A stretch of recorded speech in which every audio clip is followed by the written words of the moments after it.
बिस्मिल्लाहिर्रहमानिर्रहीम। ख्वाब के अंदर दुरूद शरीफ पढ़ना, ख्वाब के अंदर दुरूद शरीफ को सुनना, ख्वाब में कसरत के साथ दुरूद पढ़ना, ख्वाब में हुजूर अलैहिस्सलातु वस्सलाम को देखना, इसी के मुताल्लिक़ तमाम ताबीरें आज इस वीडियो में बयान होंगी। वीडियो को आपने मुकम्मल देखना है, हमारे चैनल को सब्सक्राइब करना है।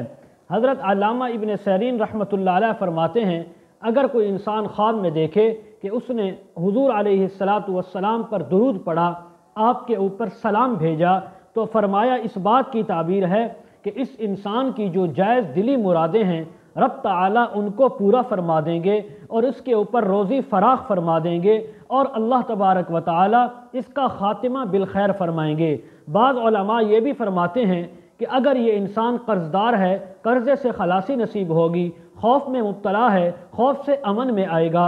इसी तरह अगर ये इंसान यदि किसी बीमार है, बीमारी के अंदर मुब्तला है, तो रब ताला इसको शिफा अता फरमाएंगे।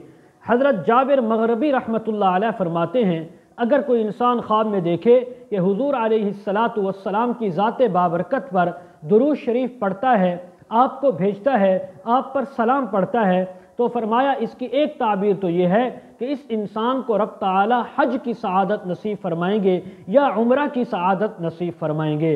अगर हुजूर अलैहिस्सलातु वस्सलाम को ही ख्वाब के अंदर किसी इंसान ने देखा और फिर आप पर दुरूद पढ़ा, आप पर सलाम अर्ज़ किया, सलाम पेश किया, तो फरमाया इस बात की ताबीर है कि सुन्नत मुतहरा के जो अहकामात हैं उनको बजा लाने की, उन पर अमल पैरा होने की ताबीर है।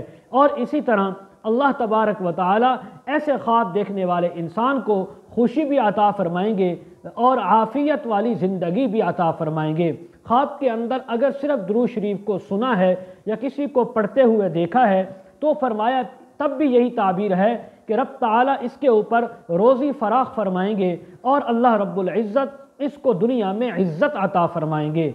मज़ीद अगर आप इसके मुताल्लिक़ ताबीरें जानना चाहते हों, वज़ाइफ मालूम करना चाहते हों, इस्तिखारा करवाना चाहते हों, ख़ुद या बच्चों को ऑनलाइन कुरान मजीद पढ़ाना चाहते हों, वीडियो के कमेंट सेक्शन में या डिस्क्रिप्शन में हमारा व्हाट्सअप नंबर दिया जाता है, आप हज़रात कॉन्टैक्ट कर सकते हैं। व आखिरु दावाना अनिल हम्दुलिल्लाहि रब्बिल आलमीन।